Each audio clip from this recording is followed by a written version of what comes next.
បាទសូមជម្រាបសួរបងប្អូនតាមបណ្ដាសង្គម Facebook ទាំងអស់គ្នាថ្ងៃនេះដែរតាំងពីព្រឹកមកគឺខ្ញុំបានទទួលព័ត៌មានអំពីលោកពូកែមលី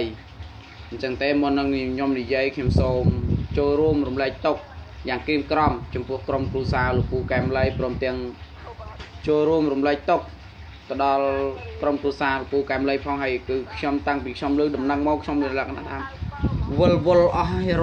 រកពាក្យអីនិយាយគ្មានណាដោយសារតែធនធានមនុស្សដែលជាបណ្ឌិត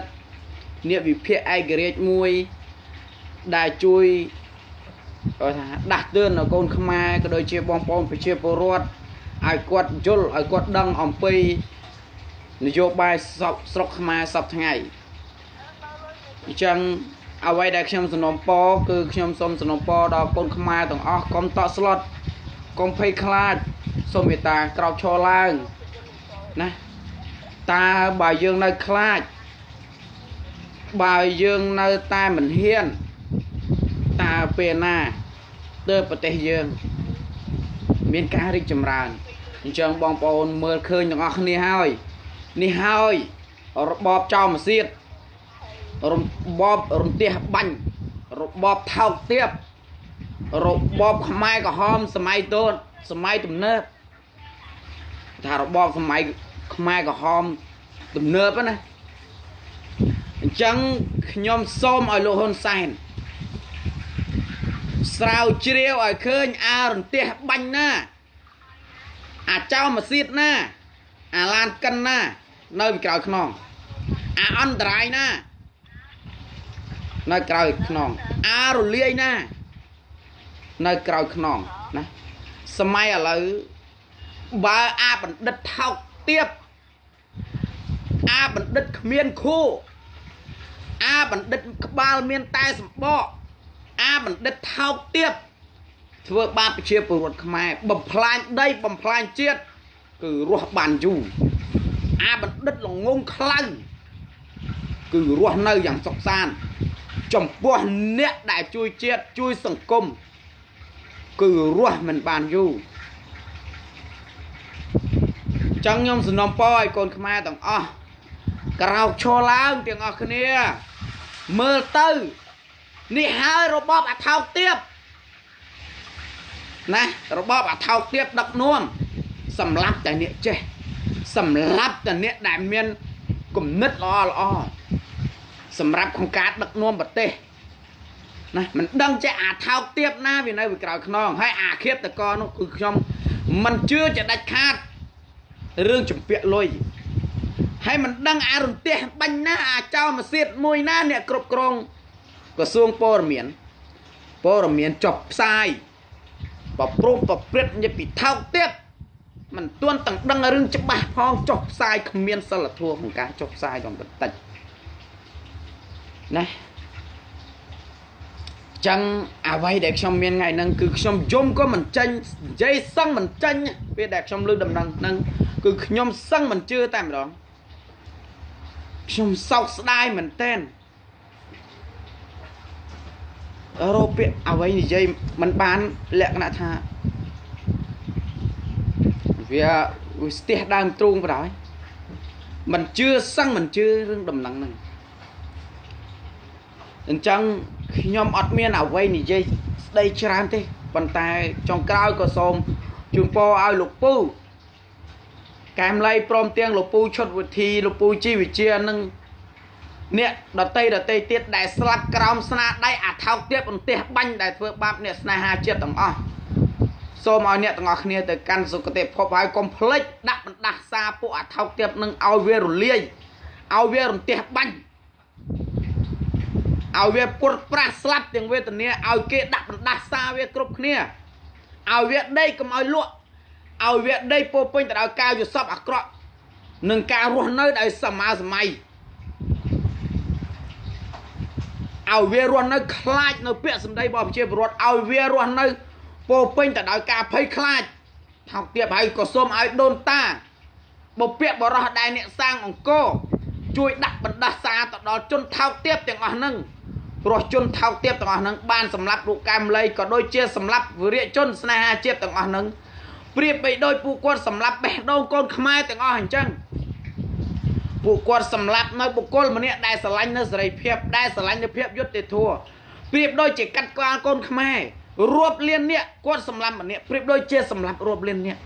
អញ្ចឹងសូមឲ្យកូនខ្មែរដែលស្នេហាជាតិសាសន៍សូមមេត្តាក្រោកឈរឡើងកុំខ្លាចនឹងតស៊ូនឹងអារបបចោលម្សៀតនេះកុំខ្លាចឲ្យសោះសូមមេត្តាពួកដៃគ្នាឡើងបើយើងនៅតែខ្លាចពួកវានៅតែជួនក្បាលយើងហើយពួកវាជួនក្បាលយើងហើយពួកវាសើចសប្បាយធ្វើមិនដឹងធ្វើមិនលឺ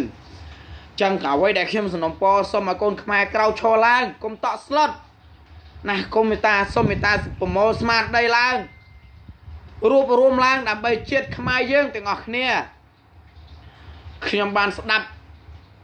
សម្ដីលោកពូកែមលីមួយម៉ាត់គាត់ថាមានតែយុវជនខ្មែរចំនួនក្រោយទេដែលអាចជួយស្រោចស្រង់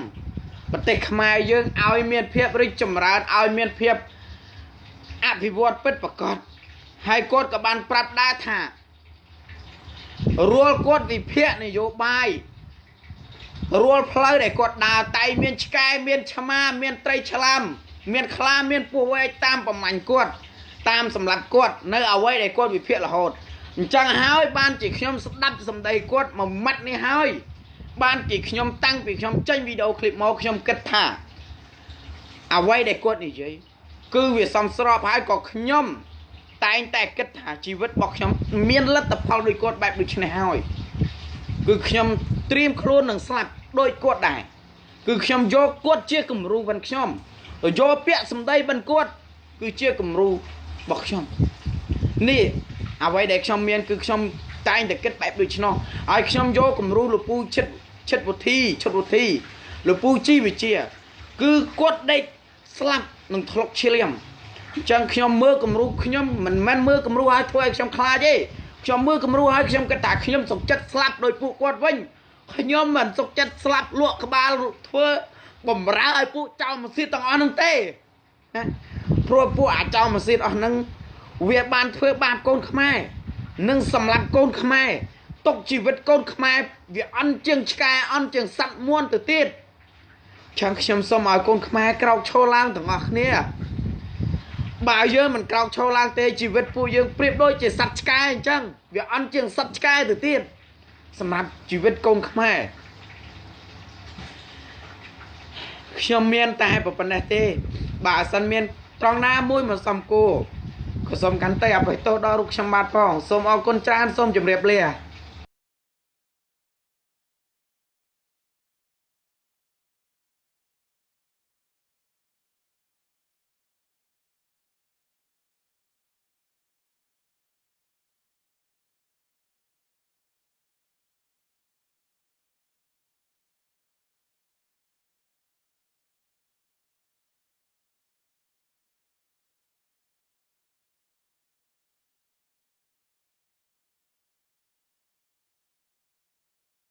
ទេប៉ុន្តែចុងក្រោយក៏សូមជូនពរឲ្យលោកពូកែមលៃព្រមទាំងលោកពូឈុតវិធីលោកពូជីវិជានិងអ្នកដតីទៀតដែលស្លាប់ក្រោមស្នាដៃអាថោកទៀតអន្ទះបាញ់ដែលធ្វើបាបអ្នកស្នេហាជាតិទាំងអស់សូមឲ្យអ្នកទាំងអស់គ្នាទៅកាន់សុគតិភពហើយកុំភ្លេចដាក់បណ្ដាសាពួកអាថោកទៀតនឹងឲ្យវារលាយឲ្យវារន្ទះបាញ់ឲ្យវាពុតប្រាស់ស្លាប់ទាំងវេទនាឲ្យគេដាក់បណ្ដាសាវាគ្រប់គ្នាឲ្យវាដេកកុំឲ្យលក់ឲ្យវាដេកពោពេញទៅដោយការយល់សប្តិអាក្រក់និងការរស់នៅដោយសម័យឲ្យវារស់នៅខ្លាចនៅពាក្យសម្ដីរបស់ប្រជាពលរដ្ឋឲ្យវារស់នៅពោពេញទៅដោយការភ័យខ្លាចថោកទាបហើយក៏សូមឲ្យដូនតាបុព្វបុរសដែលអ្នកសាងអង្គរជួយដាក់បណ្ដាសាទៅដល់ជនថោកទាបទាំងអស់ហ្នឹង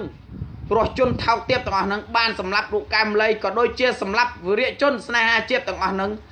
ប្រៀបបីដូចពួកគាត់សម្លាប់បេះដូងកូនខ្មែរទាំងអស់អញ្ចឹងពួកគាត់សម្លាប់នៅបុគ្គលម្នាក់ដែលស្រឡាញ់នៅសេរីភាពដែលស្រឡាញ់នៅភាពយុត្តិធម៌ប្រៀបដូចជាកាត់ក្បាលកូនខ្មែររាប់លាននាក់គាត់សម្លាប់ម្នាក់ប្រៀបដូចជាសម្លាប់រាប់លាននាក់អញ្ចឹងសូមឲ្យកូនខ្មែរដែលស្នេហាជាតិសាសន៍សូមមេត្តាក្រោកឈរឡើងកុំខ្លាចនឹងតស៊ូនឹងអារបបចោលម្សៀតនេះកុំខ្លាចឲ្យសោះសូមមេត្តាពួកដៃគ្នាឡើងបើយើងនៅតែខ្លាច ពួកវានៅតែជួនក្បាលយើងហើយពួកវាជួនក្បាលយើងហើយពួកវាសើចសប្បាយធ្វើមិនដឹងធ្វើមិនលឺ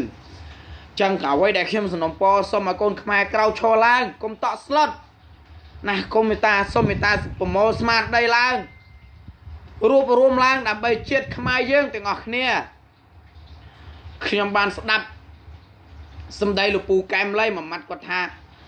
មានតែយុវជនខ្មែរចំនួនក្រោយទេដែលអាចជួយស្រោចស្រង់ប្រទេសខ្មែរយើងឲ្យមានភាពរីកចម្រើនឲ្យមានភាពអភិវឌ្ឍពិតប្រាកដ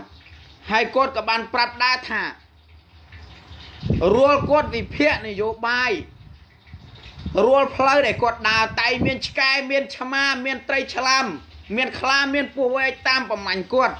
តាមសម្រាប់គាត់នៅអ្វីដែលគាត់វិភាគរហូតអញ្ចឹងហើយបានជាខ្ញុំស្ដាប់សម្ដីគាត់មួយម៉ាត់នេះហើយបានជាខ្ញុំតាំងពីខ្ញុំចេញវីដេអូឃ្លីបមកខ្ញុំគិតថា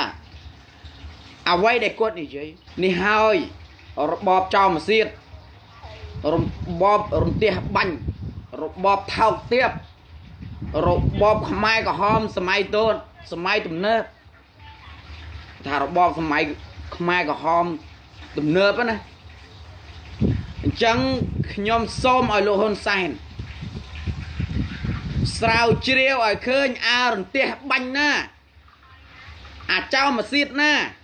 អាឡានកិនណានៅពីក្រោយខ្នងអាអន្តរាយណានៅក្រោយខ្នងអារលាយណានៅក្រោយខ្នងណាសម័យឥឡូវបើអាបណ្ឌិតថោកទាបអាបណ្ឌិតគ្មានខួរអាបណ្ឌិតក្បាលមានតែសម្បកអាបណ្ឌិតថោកទាបធ្វើបាបប្រជាពលរដ្ឋខ្មែរបំផ្លាញដីបំផ្លាញជាតិគឺរស់បានយូរអាបណ្ឌិតល្ងងខ្លៅគឺរស់នៅយ៉ាងសុខសាន្តចំពោះអ្នកដែលជួយជាតិជួយសង្គមគឺរស់មិនបានយូរចឹងខ្ញុំសំណូមពរឲ្យកូនខ្មែរទាំងអស់ក្រោកឈរឡើងទាំងអស់គ្នាមើលទៅនេះហើយរបបអាថោកទាបណារបបអាថោកទាបដឹកនាំសម្រាប់តែអ្នកចេះសម្រាប់តែអ្នកដែលមានគំនិតល្អសម្រាប់ក្នុងការដឹកនាំប្រទេសណាមិនដឹងចេះអាថោកទាបណាវានៅពីក្រោយខ្នងហើយអាឃាតកនោះគឺខ្ញុំមិនជឿជាដាច់ខាតរឿងចម្ពាក់លុយហើយមិនដឹងអារន្ទះបាញ់ណាអាចោលម៉ាស៊ីតមួយណាអ្នកគ្រប់គ្រងក្រសួងព័ត៌មានចុះផ្សាយប្រព្រឹត្តប្រព្រឹត្តនិយាយពីថោកទាបមិនទាន់ទាំងដឹងរឿងច្បាស់ផងចុះផ្សាយគ្មានសិលធម៌ក្នុងការចុះផ្សាយដល់បន្តិចណាចឹងអ្វីដែលខ្ញុំមានថ្ងៃហ្នឹងគឺខ្ញុំយំក៏មិនចេញនិយាយសឹងមិនចេញពេលដែលខ្ញុំលើកដំណឹងហ្នឹងគឺខ្ញុំសឹងមិនជឿតែម្ដងខ្ញុំសោកស្ដាយមែនទែនរោពាក្យអ្វីនិយាយមិនបានលក្ខណៈថាវាស្ទះដើមទ្រូងបណ្ដោយ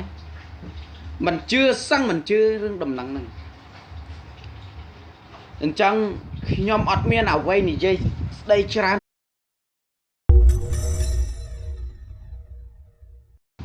បាទសូមជម្រាបសួរបងប្អូនតាមបណ្ដាសង្គម Facebook ទាំងអស់គ្នាថ្ងៃនេះដែរតាំងពីព្រឹកមកគឺខ្ញុំបានទទួលព័ត៌មានអំពីលោកពូកែមលីអញ្ចឹងទេមុននឹងខ្ញុំនិយាយខ្ញុំសូមចូលរួមរំលែកទុក្ខយ៉ាងក្រៀមក្រំចំពោះក្រុមគ្រួសារលោកពូកែមលីព្រមទាំងចូលរួមរំលែកទុក្ខទៅដល់ក្រុមគ្រួសារលោកពូកែមលីផងហើយគឺខ្ញុំតាំងពីខ្ញុំលើដំណឹងមកខ្ញុំមានលក្ខណៈថាវល់អស់ហើយរកពាក្យអីនិយាយគ្មានណាដោយសារតែធនធានមនុស្សដែលជាបណ្ឌិតអ្នកវិភាគឯករាជ្យមួយដែលជួយថាដាស់តឿនដល់កូនខ្មែរក៏ដូចជាបងប្អូនប្រជាពលរដ្ឋ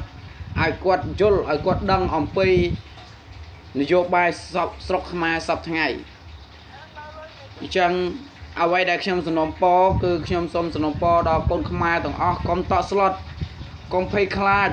សូមមេត្តាក្រោកឈរឡើងណាតើបើយើងនៅខ្លាចបើយើងនៅតែមិនហ៊ានតើពេលណាទើបប្រទេសយើងមានការរីកចម្រើន អញ្ចឹងបងប្អូនមើលឃើញទាំងអស់គ្នាហើយ